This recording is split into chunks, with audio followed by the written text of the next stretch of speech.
সময়টা নষ্ট না করার ট্রাই করতাম। ওকে, আসসালামু আলাইকুম। আমি সামিল আজম আপনাদের সাথে আছি।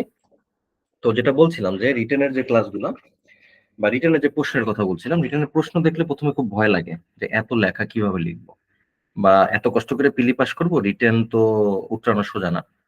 একটা জিনিস মনে রাখতে হবে, পিলি পাস করা কঠিন, রিটেন ফেল করা কঠিন।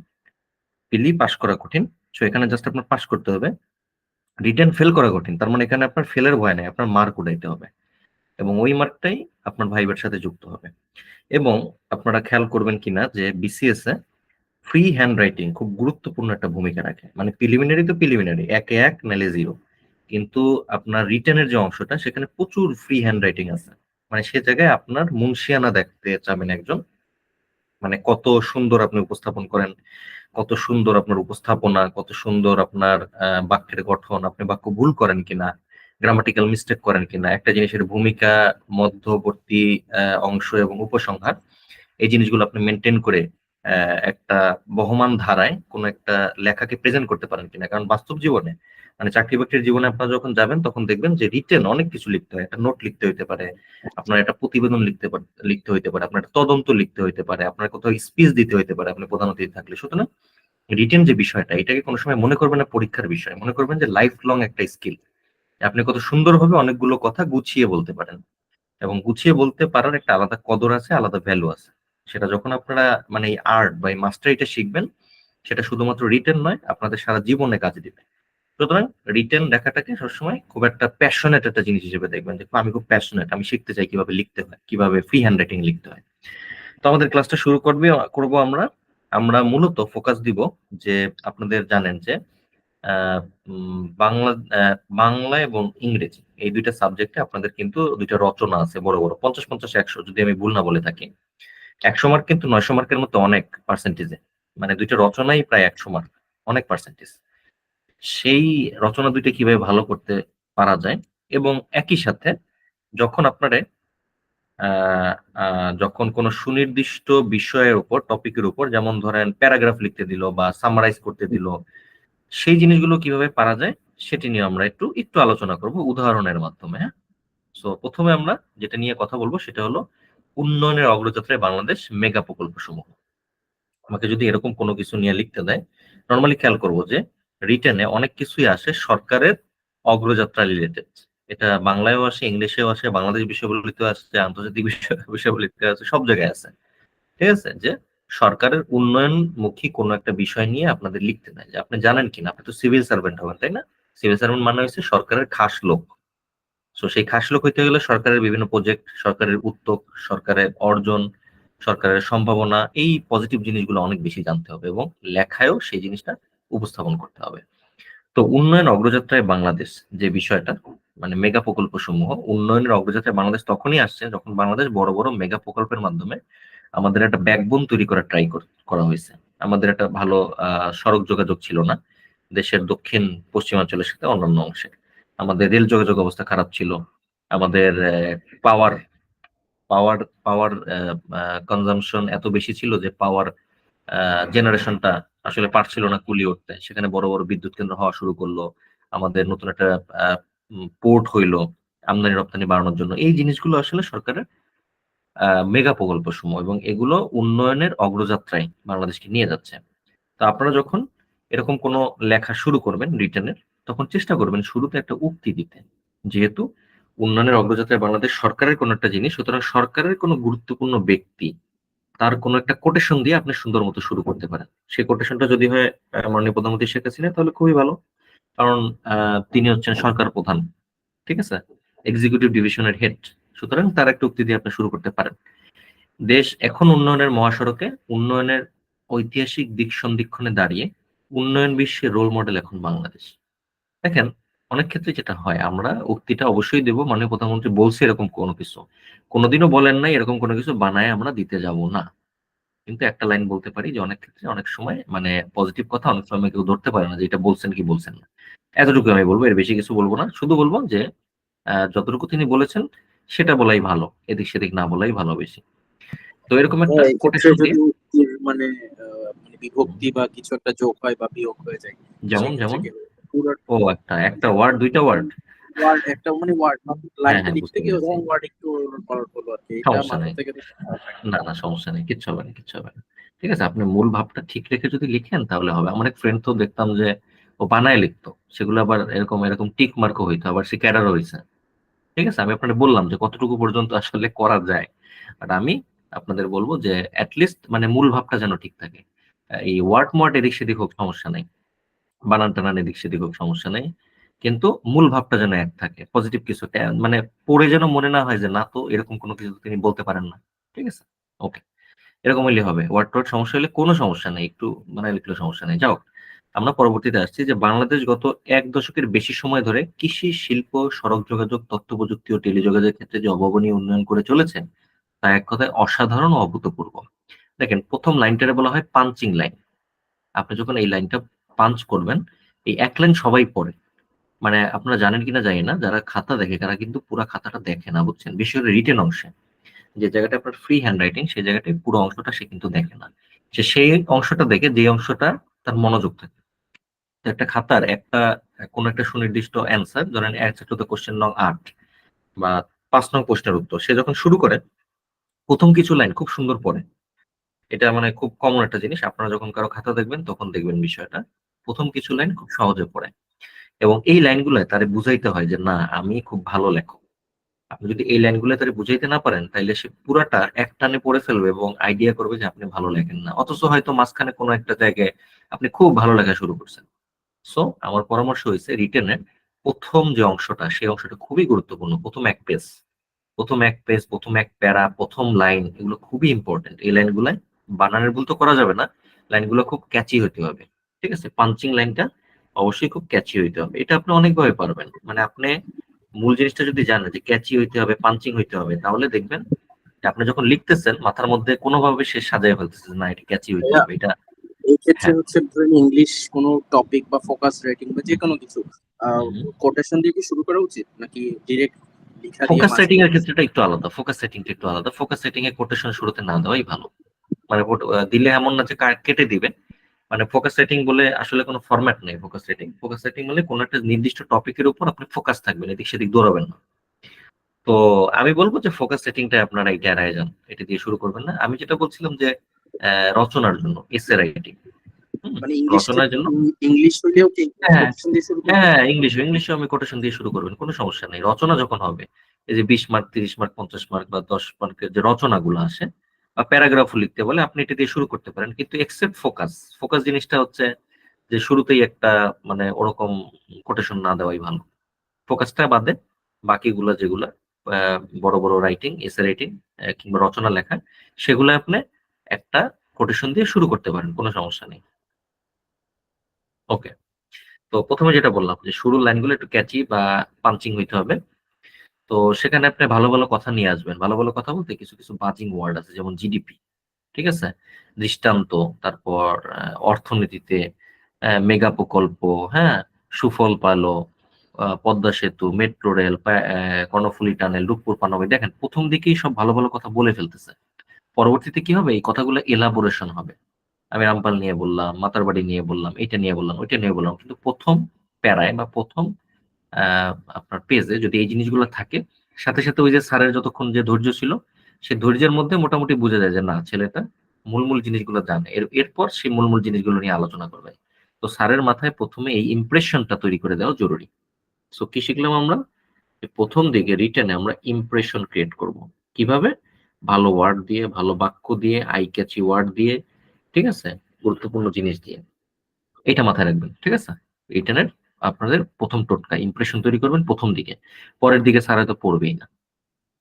যাক, এখানে যেটা বলতেছে যে মেগা প্রকল্পগুলো উদ্বোধন শুরু হওয়ায় সারা দেশের মানুষ সুফল পাওয়া শুরু করেছে। আর উদ্বোধন হলো পদ্মা সেতু, মেট্রো রেল, পাইপলাইনে আছে মানে সামনের দিকে হবে, কর্ণফুলী টানেল, রূপপুর পানামী বিদ্যুৎ কেন্দ্র, Rampal, Matarbari, LNG terminal, gas pipeline, পায়রা গভীর সমুদ্র বন্দর, পদ্মা সেতু রেল সংযোগ প্রকল্প, এইচএসআইএ হযরত শাহজালাল ইন্টারন্যাশনাল এয়ারপোর্টের 3 নম্বর যে টার্মিনাল, কক্সবাজারের ঢাকা কক্সবাজার যে রেল লাইন গুমদুম পর্যন্ত, এইগুলো। তো এগুলোর নাম অনেকগুলা, মেগা প্রজেক্টের নাম পরপর করে বলে দিবেন। তো তারপরে আপনার সরকারের মেগা প্রজেক্ট গুলো একটা একটা করে মানে আসলো, আপনি ইয়া করা শুরু করলেন, ঠিক আছে। একটা বিষয় বলি, ফাস্ট ট্র্যাক প্রজেক্ট আর মেগা প্রজেক্ট কিন্তু সেম কথা। মানে একটা ব্রিজ বানাবেন, তো ব্রিজটা আগা থেকে গোড়া, প্রথমে আগা বানাইলেন, তারপর মাঝ বানাইলেন, তারপরে গোড়া বানাইলেন, এইভাবে না করে আপনি সব জায়গায় পিলার গাঁথা শুরু করলেন এট এ টাইম শুরুতেও পিলার গাঁথলেন, মাঝেও পিলার গাঁথলেন, লাস্টে পিলার গাঁথলেন, তিন জায়গায় তিন ধরনের কর্মচারী দিয়ে আপনি একই রকম কর্মচারীকে তিন ভাগে ভাগ করে আপনি পিলার গাঁথলেন। এরপরে আপনি যখন স্ল্যাব বসাচ্ছেন, তিন জায়গায় স্ল্যাব বসানো শুরু করলেন। আপনার মাথায় তো নকশা মজুদি আছে যে এই এই এই স্ল্যাব গুলো ওখানে যে এইভাবে লেগে যাবে। তো ফাস্ট ট্র্যাকিং মানে হচ্ছে কোনো একটা প্রকল্পকে যখন আমি যখন দ্রুত করার জন্য অনেকগুলো অংশ একসাথে কাজ শুরু করব, সেটা হলো ফাস্ট ট্র্যাক প্রকল্প। আর মেগা প্রকল্প হচ্ছে সেইগুলোই যে প্রকল্পগুলো দীর্ঘ সময় ধরে আপনারা বাস্তবায়িত হতে দেখেন, যেগুলোর প্রজেক্ট ভ্যালু অনেক বেশি, 100 কোটি 1000 কোটি টাকা, এবং যেগুলো খুব কমপ্লেক্স, জটিল ধরনের, এবং দেশের আর্থসামাজিক উন্নতিতে যে প্রজেক্টগুলোর ভূমিকা অনেক ব্যাপক। হ্যাঁ, জিডিপি হয়তো 1% বাড়ায় দিচ্ছে, 0.5% বাড়ায় দিচ্ছে। তো এইগুলোরে বলা হয় মেগা প্রজেক্ট। সো দুইটা কিন্তু গুলাবেন না। অনেকে দেখি যে মেগা প্রজেক্টের মধ্যে ফাস্ট ট্র্যাক কথাটা নিয়ে আসে, ভাবে যে এটা দিয়ে বোধ হয় স্যারের নজর কাড়া যাবে না। ফাস্ট ট্র্যাকিং অন্য জিনিস। ফাস্ট ট্র্যাকিং মানে হয়েছে তাড়াতাড়ি করার জন্য একটা প্রজেক্টের বিভিন্ন অংশ এট এ টাইম আপনি চালু করবেন, সেটা ফাস্ট ট্র্যাকিং। আর মেগা প্রজেক্ট মানে হয়েছে ওই যেটা বললাম, কমপ্লেক্স, অনেক বেশি টাইম বাউন্ড, অনেক বেশি গুরুত্বপূর্ণ, সেগুলো হলো মেগা প্রজেক্ট। তো মেগা প্রজেক্টের লিস্ট আছে, এখানে যে কটা আছে সবকটাই মেগা প্রজেক্ট, ঠিক আছে? এখানে যে কটা আছে সবকটাই মেগা প্রজেক্ট। আপনারা এই মেগা প্রজেক্ট গুলোর নাম জানবেন, এগুলো কিন্তু আসে। আর পরিকল্পনা মন্ত্রী এম এ মান্নান এখন কি আছেন? এখন বোধহয় নাই। মেগা প্রকল্পগুলো চালু হলে দেশের সার্বিক চিত্র বদলে যাবে, মাথাপিছু আয় প্রতিযোগিতা আরো বেড়ে যাবে। মেগা প্রকল্পগুলো সুফল পেতে বার্ষিক উন্নয়ন কর্মসূচি, অ্যানুয়াল ডেভেলপমেন্ট বাজেট বরাদ্দ পর্যাপ্ত দেওয়া হয়, সরকারের সর্বোচ্চ পর্যায় থেকে প্রকল্পগুলো তদারকি করা হচ্ছে। তো এই যে জিনিসগুলা বললাম, এই জিনিসগুলা আপনারা মানে বলবেন অনেক সময়, এই কোটেশন গুলো মাঝে মাঝে ব্যবহার করবেন। তবে আমি বলবো যে এমন না যে প্রত্যেক জায়গায় কোটেশন ব্যবহার করতে হবে, নাহলে মার্ক উঠবে না। আমি নিজে আমার রিটেনের খাতায় মনে পড়ে যে আমার রচনায় 4টা মনে হয় কোটেশন ব্যবহার করছি, শুরুতে আর শেষে মাস্ট করছি, আর মাঝখানে দুই জায়গায় দুটো করছি, এই 4টা আমি কোটেশন দিচ্ছি। অনেকে দেখছি 3টা কোটেশন দিচ্ছে, তাদেরও ক্যাডার আসছে, সমস্যা নেই। সো কোটেশন যে মিনিটে মিনিটে দিতে হয় ব্যাপারটা এমন না, বাট কোটেশন আপনি জানবেন, ঠিক আছে? তাহলে দেওয়া যাবে। পদ্মা বহুমুখী সেতু প্রকল্প, আমি 1 নম্বরে যদি আমার মেগা প্রজেক্ট নিয়ে আলোচনা করি, ফাইন্যান্সিয়াল এক্সপ্রেসে একটা কথা সে সময় ছিল, বাংলাদেশের largest river bridge is expected to bolster the country's economy through a landmark connection between capital Dhaka and the country's southern region. খুব মানে মানে কথা, একটা নর্মাল কথা কিন্তু, তাই না? কিন্তু নীলকালি দিয়ে বলে যখন লাস্টে ফাইন্যান্সিয়াল এক্সপ্রেস দিয়ে দিছে, আপনাদের কাছে মনে হচ্ছে কি না কি জানি বললো, তাই না?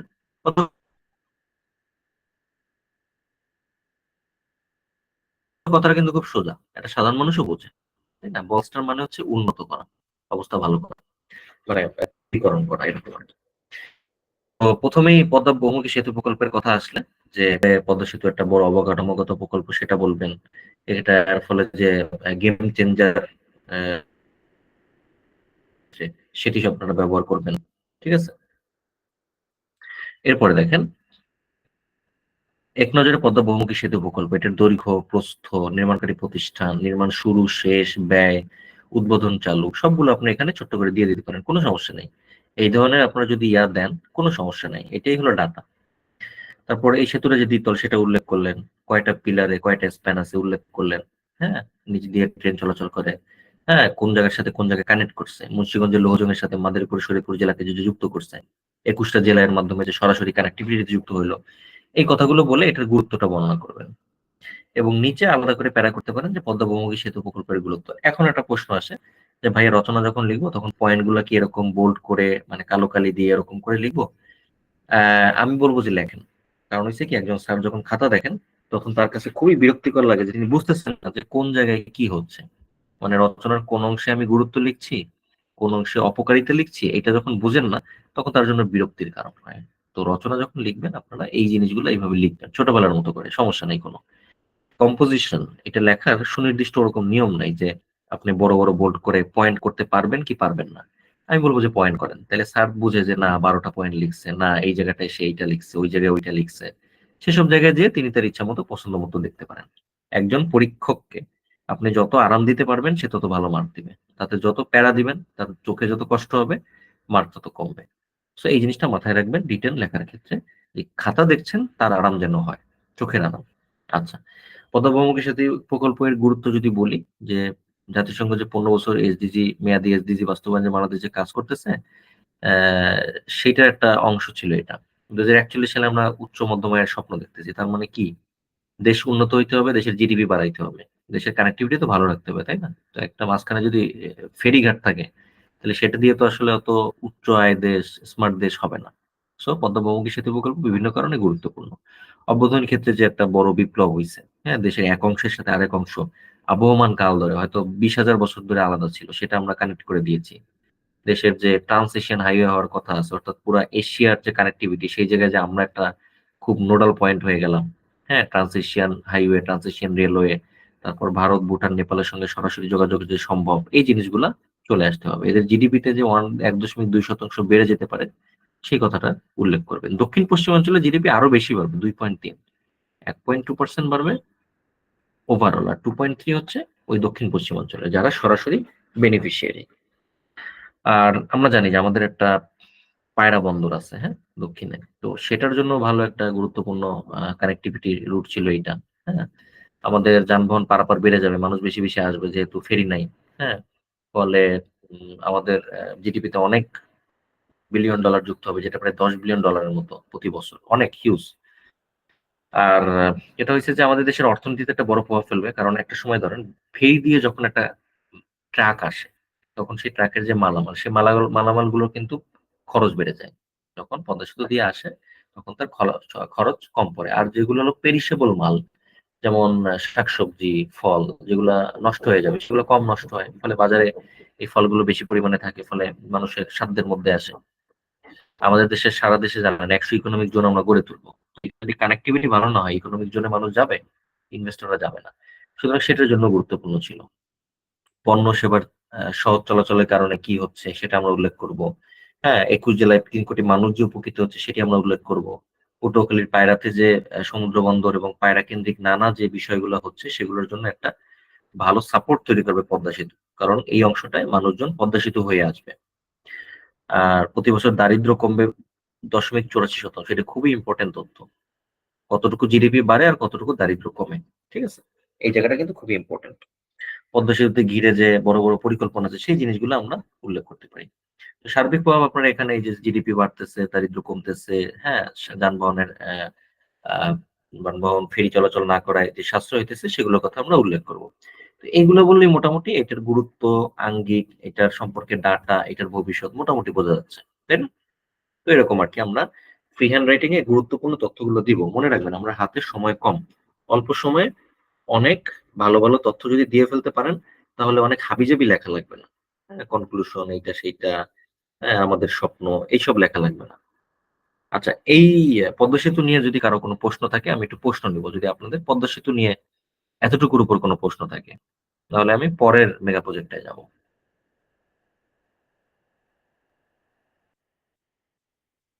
কারো কোনো প্রশ্ন নেই? ওকে, ঠিক আছে, আমরা তাহলে যেতে পারি। মেট্রো রেল, দেখেন মেট্রো রেলটা আপনাদের জন্য ভালো টপিক। পদ্মা সেতু একটু পুরনো হয়ে গেছে, কিন্তু তারপর এটা রেলেভেন্ট। কারণ হয়েছে কি, প্রশ্ন অনেক আগে করে, অনেক সময় অনেক পুরনো প্রশ্ন গছায় দেয়। সো আপনারা পদ্মা সেতুটা অবশ্যই পড়বেন, জানবেন পদ্মা সেতু এখনো রেলেভেন্ট। মেট্রো রেল, বাঁচবে সময় বাঁচবে তেল, জ্যাম কমাবে মেট্রো রেল, এটা মেট্রো রেল একটা স্লোগান। আপনারা মেট্রো রেল একটা স্লোগান দিয়ে যদি শুরু করেন, খুবই ভালো। কারণ মেট্রো রেল বিষয়ে কোটেশন দেওয়া খুব সহজ নয়, ঠিক আছে? মানে কি বলবেন কোটেশনে একদম। তো মেট্রো রেলে আপনারা মেট্রো রেলের একটা স্লোগান দিয়ে শুরু করেন, বাঁচবে সময় বাঁচবে তেল, জ্যাম কমাবে মেট্রো রেল। এই স্লোগান দিয়ে আমাদের স্বপ্নের মেট্রো রেল শুরু হয়েছে, এবং ঢাকা শহরের যোগাযোগ ব্যবস্থায় একটা নতুন আহ মোড়ক উন্মোচিত হয়েছে মেট্রো রেলের মাধ্যমে।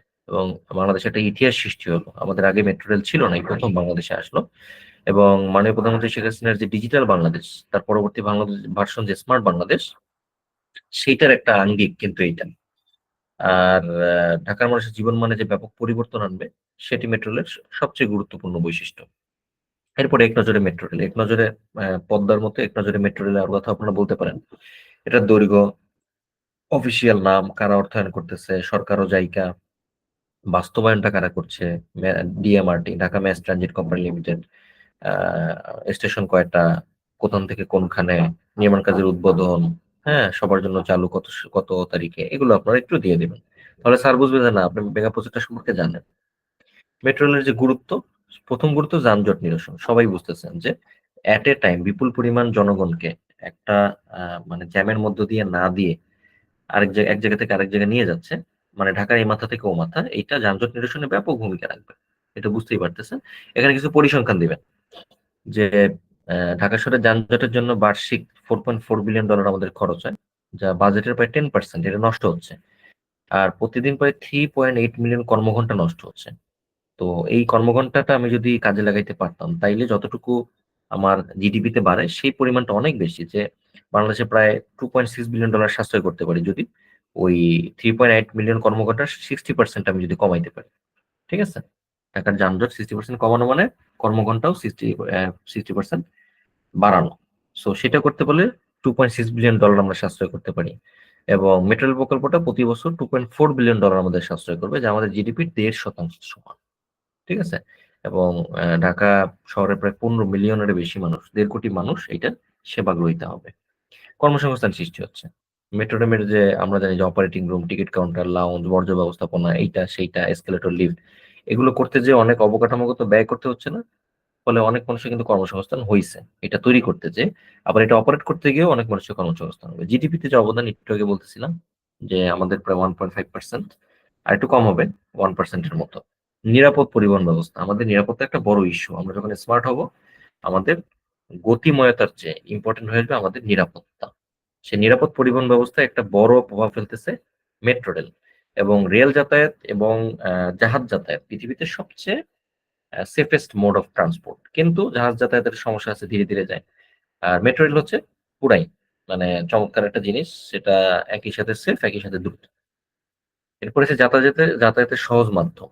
তো সেখানে আপনারা দিবেন যে প্রতি ঘন্টায় প্রায় 60,000 যাত্রী বহন করবে এবং 4 মিনিটে একটা করে ট্রেন স্টেশন ছেড়ে যাবে। সুতরাং যাতায়াতের খুব সহজভাবে মানুষ 4 মিনিট পর পর ব্যবহার করতে পারবে, এবং বিপুল পরিমাণ মানুষ, 60,000 মানুষ।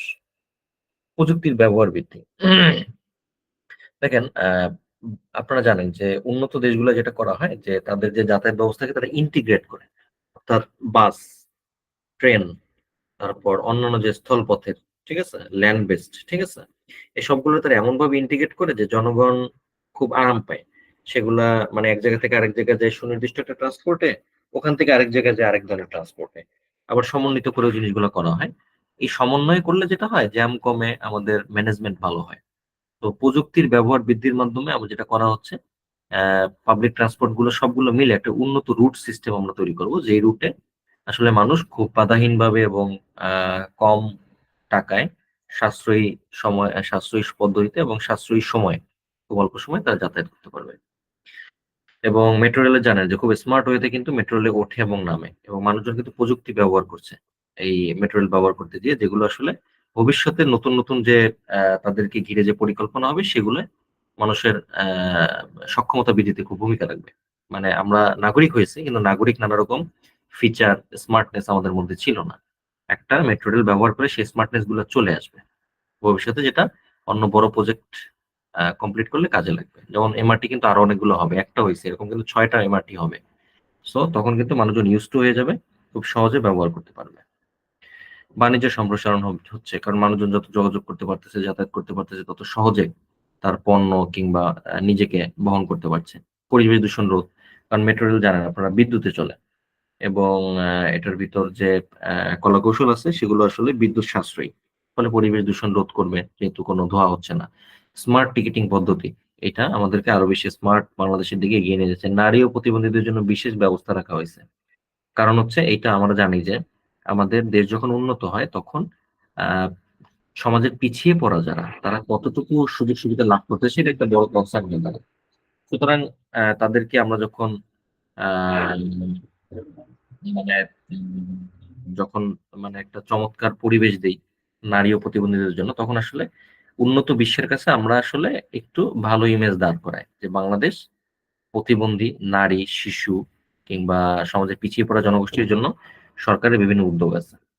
অত্যাধুনিক সুযোগ সুবিধা সম্পন্ন স্টেশন, এটা সবাই জানে, আলাদা করে বলার কিছু নেই। সময় সাশ্রয়, মানে ওই যে যেটা বলছিলাম যে প্রতিদিন ঢাকা ও চট্টগ্রামে 32-17 লাখ কর্মঘন্টা নষ্ট হয়, এগুলো কিন্তু একটা আর্থিক মূল্য আছে, তাই না? আপনি 1 ঘন্টা কাজ করতে পারলে কিন্তু বেশি টাকা দেশের জন্য আয় করতে পারতেন। সুতরাং এই জিনিসগুলোরে আমি যদি কর্মঘন্টার সংশ্লিষ্ট আয় দিয়ে গুণ দেই, তাইলে আর্থিক ক্ষতির পরিমাণ প্রায় ১,০০০ কোটি টাকা দেশে প্রতি বছর। এবং বছরে অন্তত ৪৯,০০০ কোটি টাকার যানজটে নষ্ট হচ্ছে। সো এই টাকাটা কিন্তু বেঁচে যাবে যদি আমি টোটালটাই যানজট মুক্ত করতে পারতাম। কিন্তু টোটালটা সম্ভব না। মোটামুটি ১০-১২,০০০ কোটি টাকা তো এটলিস্ট আমরা বাঁচাইতে পারবো। ঠিক আছে? সো এই জিনিসগুলো এখানে কিছু তথ্য আছে যে $৫.৫ বিলিয়ন আমেরিকান ডলার, যা $৭০ বিলিয়ন ডলারের বার্ষিক বাজেটের ৮.৫%, হ্যাঁ? এই জিনিসগুলো একটু উল্লেখ করবেন। আমাদের ৬ টা কোচ একেকটা মেট্রো ট্রেনে, এবং ৪০ মিনিটে উত্তরা থেকে মতিঝিল পর্যন্ত ১৬ টা স্টেশনে থেমে ২,৫০০ মতো যাত্রী বহন করতে পারবে। ঠিক আছে? এটা দেখাচ্ছে যে সময় কিভাবে সাশ্রয় করছে। অতিরিক্ত পরিমাণ মানুষ এটার মধ্যে নিয়ে তারা অতি অল্প সময়ে এক জায়গা থেকে আরেক জায়গায় চলে যাচ্ছে। এরপরে ৩ নাম্বার পদ্মা সেতু রেল সংযোগ প্রকল্প। দেখেন, পদ্মা সেতুতে আমরা শুধুমাত্র সড়ক সংযোগ রাখিনি, এটার মধ্যে রেল সংযোগও আছে, এটার মধ্যে দিয়ে গ্যাসও যায়, এটার মধ্যে বিদ্যুৎ লাইনও গেছে। তো এটা একটা মাল্টিপারপাস ব্রিজ। পদ্মা সেতু প্রকল্পের আসল নাম Padma bridge multipurpose project, PBMP. ঠিক আছে? পদ্মা ব্রিজ বা PMBP, Padma multipurpose bridge project. So এই মাল্টিপারপাশনের একটা অংশ হচ্ছে যে এখানে একটা রেল সংযোগ থাকবে ঢাকা থেকে যশোর পর্যন্ত ১৭২ কিলোমিটার যে বোর্ড গাইস, এই লাইনটাই তৈরি হচ্ছে শুধুমাত্র এই পদ্মা সেতু আছে দেখে, নাহলে এটা হইতো না। অনেক ঘুরে ওই যে পাকশি টাকশি দিয়ে যাওয়া লাগতো। এই রেলপথের কারণে কি হবে, ২৩টা জেলায় প্রথম রেল সংযোগ স্থাপন করতে পারবো আমরা।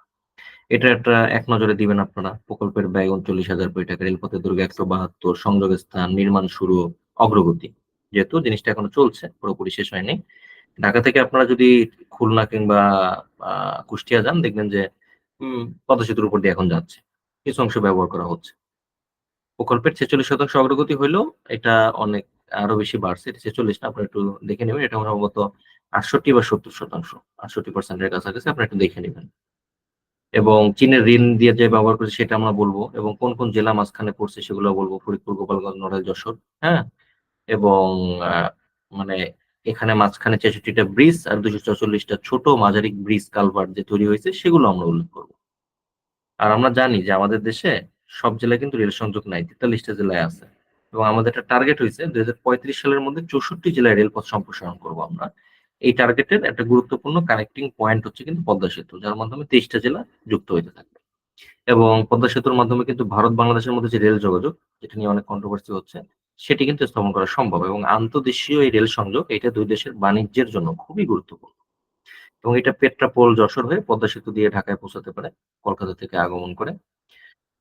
এবং এটাই ছিল আমাদের মূলত পদ্মা সেতু পিএমবিপি সম্পর্কে বলা। এরপরে আমরা যাবো দোহাজারী রামু গুমধুম রেল লাইন। এটা খুব বড় একটা রেল লাইন, ১৮৮ কিলোমিটার। চট্টগ্রামের দোহাজারী থেকে কক্সবাজারের রামু হয়ে গুমধুম, মানে একদম মিয়ানমারের সীমান্তের আগ পর্যন্ত। এবং এখানকার প্রকল্পের নাম, প্রকল্পের মূল জিডিপি, সংশোধিত প্রকল্প, প্রকল্পের ব্যয়, অর্থায়ন, ভূমির পরিমাণ, স্টেশন, দৈর্ঘ্য সবকিছু আমরা একবার দেখে নেব, আমি আর রিপিট করলাম না। এবং এই প্রকল্পের গুরুত্ব হচ্ছে যে এটা একটা ট্রান্সএশিয়ান যে রেলওয়ে, সেটার জন্য গুরুত্বপূর্ণ একটা ভূমিকা রাখবে। আমরা জানি যে ট্রান্সএশিয়ান রেলওয়েটা এরকম যে Thailand, Indonesia, Myanmar, Bangladesh, Bharat হয়ে ওদিকে চলে যাবে, পাকিস্তান হয়ে ওই ওই অংশটায় চলে যাবে, ইন্ডিয়া, চায়নার দিকে আবার।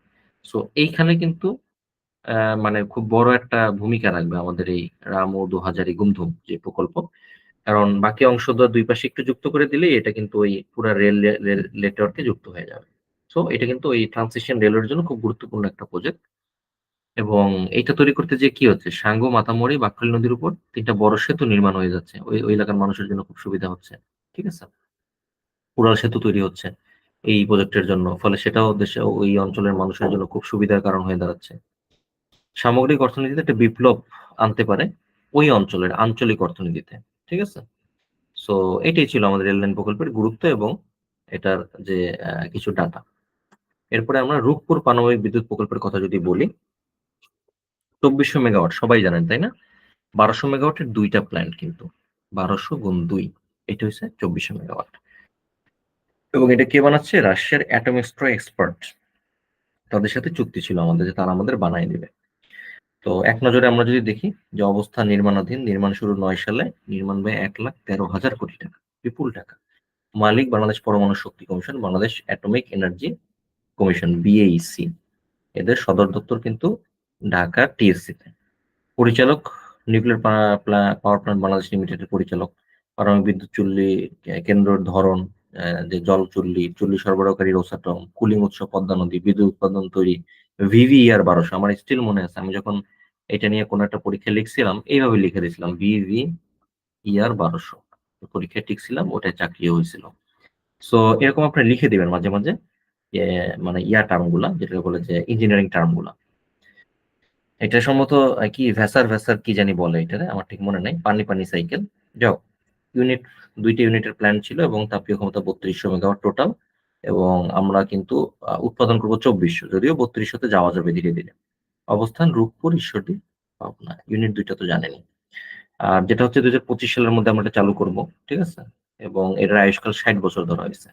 এটা গুরুত্ব যদি একটু বলি, সেটা হলো আমাদের দেশের অর্থনীতিতে বিদ্যুৎ এটা খুব গুরুত্বপূর্ণ হয়ে উঠতেছে। কিন্তু বিদ্যুৎ যদি আমি উৎপাদন করতে চাই গ্যাস দিয়ে, অনেক খরচ হয়। এবং একটা পারমাণবিক বিদ্যুৎ কেন্দ্রে উৎপাদন খরচ কিন্তু খুবই কম। এবং যেহেতু এটা 60 বছর ধরে চলবে, সুতরাং 60 বছরে আমি যদি একটা কস্ট হিসাব করি, তাহলে দেখবো আসলে খুব কম দামে বিদ্যুৎ উৎপন্ন করতে পারছি। ইনিশিয়াল কস্ট অনেক বেশি, 1,13,000 20,000 কোটি টাকা দিয়ে ফালায় রাখতে হচ্ছে প্রথমে, কিন্তু ওইটা ধীরে ধীরে মিট আপ হয়ে যাবে। সুতরাং আসলে পারমাণবিক বিদ্যুৎ প্রকল্পের প্রধান গুরুত্ব হচ্ছে যে আমরা একটা উন্নয়নশীল দেশ, আমাদের প্রচুর পাওয়ারের কনজাম্পশন, এবং এটার জন্য আমাদের একটা পারমাণবিক বিদ্যুৎ কেন্দ্র খুব জরুরি ছিল। এবং এর ফলে যে হবে, এখানে দূষণও কম হয়। এই 2400 মেগাওয়াট উৎপাদন করতে কিন্তু অন্য পাওয়ার প্ল্যান্টে অনেক দূষণ হয়তো, এখানে সেটা হবে না।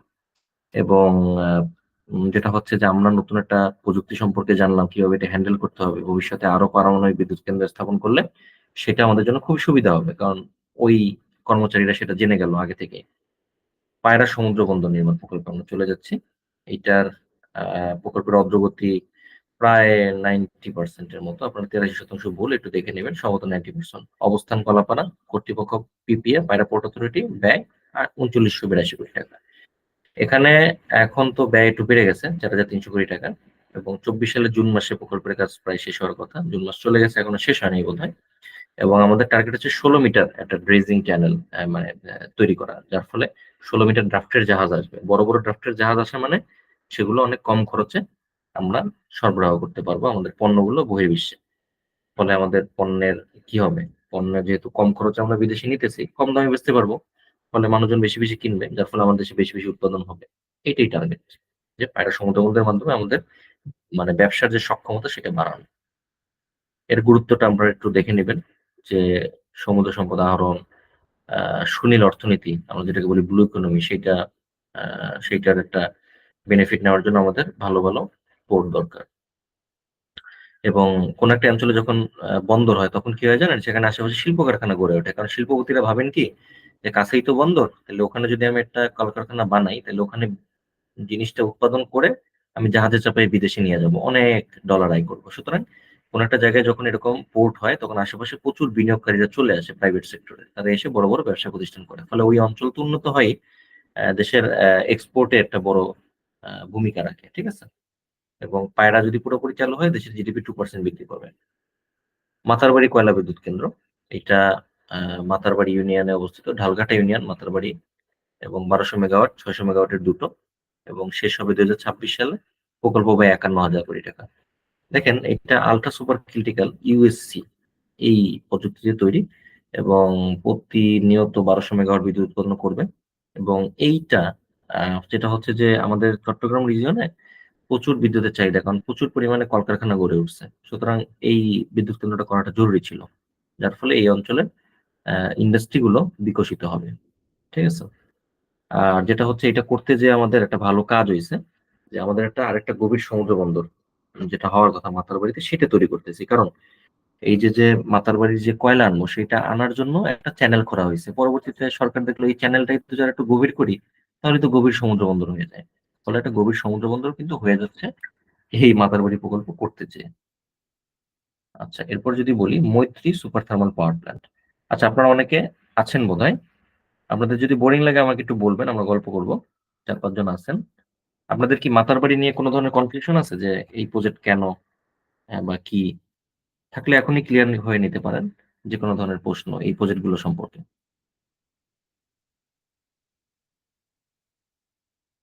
আচ্ছা, ঠিক আছে, আমরা আর একটু সময় নিয়ে শেষ করে দিই, অল্প একটু সময় আছে। আচ্ছা, যেটা হচ্ছে যে মৈত্রী সুপার থার্মাল পাওয়ার প্ল্যান্ট রামপালে, আপনারা জানেন। রামপালে এটা পড়া লাগবে না, এটা আসবে না। ঠিক আছে, আমরা এটা পড়বো না। এটা এখন আমাদের দরকার নেই। শুধু এতটুকু জানবো যে Bangladesh India friendship power company, দুইটা দেশের জয়েন্ট কোলাবোরেশন এটা তৈরি হয়েছে, এবং প্রকল্পের সক্ষমতা 1320 মেগাওয়াট, 2 × 660। আর বঙ্গবন্ধু শেখ মুজিবুর রহমান টানেল যেটা,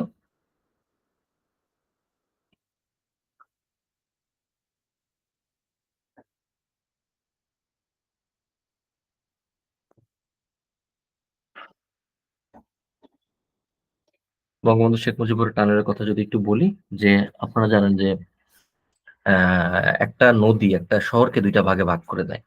দেখবেন যে শহরের মূল কেন্দ্র তো নদীর এক পারে হইলে ওই পাড়টাই বিকশিত হয়, অন্য পাড়টা কি হয়, অবিকশিত অবস্থায় থাকে। ঢাকার কথা খেয়াল করেন, বুড়িগঙ্গার ওই পাশে যান, মনে হবে যে আপনি মনে হয় গ্রামে চলে আসছেন। এর কারণটা হচ্ছে যোগাযোগটা খারাপ, নদীর ওই পারে যোগাযোগটা খুব খারাপ। তো দুইটা নদীর মাঝখানে যদি দুইটা অংশকে আমরা যুক্ত করে দেই, দুইটা অংশ ভালো বিকশিত হয়। তো এটা একটা টার্গেট, যে কর্ণফুলী টানেলের মাধ্যমে কর্ণফুলী নদীর দুই পারেই আসলে সুষম উন্নয়ন হবে, এবং দুই পারে অনেক বড় বড় যেটাকে বলে যে কলকারখানা গড়ে উঠবে। আর এটা তো আমরা জানি যে একটা সুড়ঙ্গের মতো টানেল, এটার দৈর্ঘ্য 3.43। আমি গিয়েছি, চমৎকার পথ, এবং বলা যায় যে এশিয়ার নদী তলদেশের প্রথম ও দীর্ঘতম সড়ক পথ। আর চীনা প্রতিষ্ঠান China communication and construction company limited, CCCL, তারা এটা তৈরি করছে। এবং 150 ফুট গভীরে, মানে রিভার বেড থেকে 150 ফুট গভীরে থাকবে। এবং টানেলের দৈর্ঘ্য তো বললামই, নির্মাণ শুরু 2019 সালে, নির্মাণ শেষ, এটা শেষ হয়ে গিয়েছে। যুক্ত করবে চট্টগ্রামের পটিয়া শহরের থেকে আনোয়ারা উপশহর।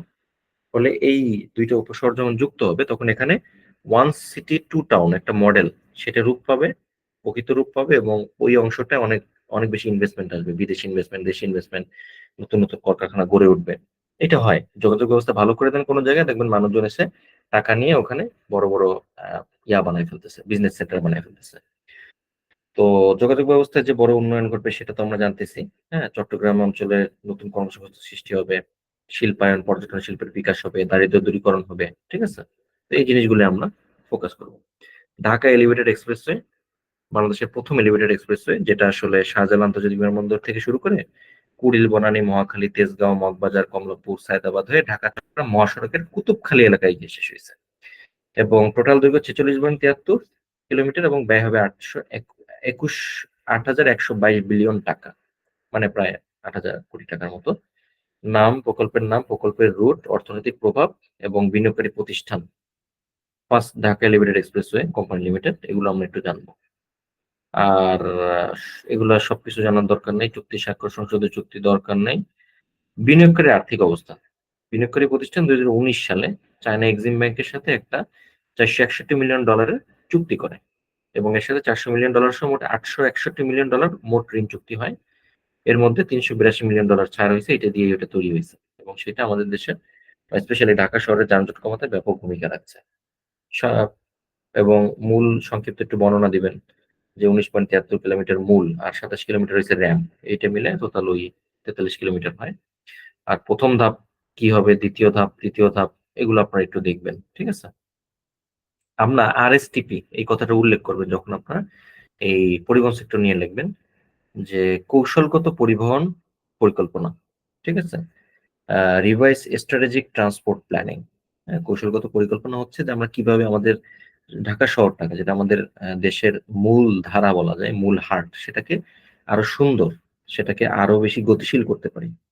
আমরা চাচ্ছি প্রতিদিন প্রায় 80,000 যানবাহন চলাফেরা করতে পারবে এই ঢাকা এলিভেটেড এক্সপ্রেসওয়ের উপর দিয়ে, এবং 11টা টোল প্লাজা থাকবে, সেখানে আমরা প্রচুর টোল কালেক্ট করতে পারবো। আমাদের ঢাকার শহরের উত্তর দক্ষিণ অংশের সংযোগ বৃদ্ধি পাবে, ট্রাফিক ধারণ ক্ষমতা বৃদ্ধি পাবে, ভ্রমণ আরামদায়ক হবে। হ্যাঁ, এশিয়ান হাইওয়ের একটা অংশ আমরা যুক্ত করে দিতে পারি। সো অনেক উপকার। ঢাকা শহরে যানজট কমাইতে পারলে আমাদের দেশের হৃৎপিণ্ডের ব্লক কমবে, এবং হৃৎপিণ্ডের ব্লক কমবে, পুরা দেশটাই ভালো থাকবে। সো এটাই ছিল মূল টার্গেট। সো যাই হোক, আমরা দীর্ঘ সময় নিয়ে চেষ্টা করেছি আপনাদের মোটামুটি মেগা প্রজেক্ট গুলো সম্পর্কে বলার। মেগা প্রজেক্ট নিয়ে যদি কিছু আসে, আশা করি এরপর আর ভুল হবে না। আপনাদের এই পিডিএফটাও দিয়ে দেওয়া হবে, আপনারা একটু দেখবেন। এবং ওই যে আমি বললাম যে রাইটিংটা হইতে হবে খুব ফর্মাল, এবং শুরুতে খুব ভালো হইতে হবে, আই ক্যাচি হইতে হবে। তো এই ছিল মোটামুটি আমাদের আজকের রিটেন কিভাবে লিখতে হবে, স্পেশালি মেগা প্রজেক্ট যেগুলো আসার সম্ভাবনা খুব বেশি। সেগুলোর উপর আপনাদের একটা ব্রিফ দিলাম। আশা করি আপনাদের কাজে লাগবে। আপনাদের কোনো কোশ্চেন থাকলে আপনারা করতে পারেন।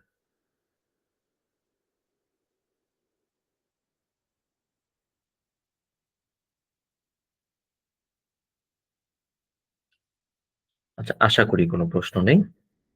তো থ্যাংক ইউ, আপনারা ধৈর্য ধরে এতক্ষণ ইয়াতে ছিলেন, এবং আশা করি আপনাদের একটু হলেও মাথায় কিছু ডাটা ঢুকেছে। এই ডাটাই অনেক কাজে লাগবে, সবকিছু মনে থাকবে না। ভাইয়া একবার যা বলছিল মনে হবে পরীক্ষার হলে ওইটাই মনে আছে, যা পড়ছেন সব ভুলে গেছেন মনে হবে। আমি দোয়া করি সেরকম না হোক।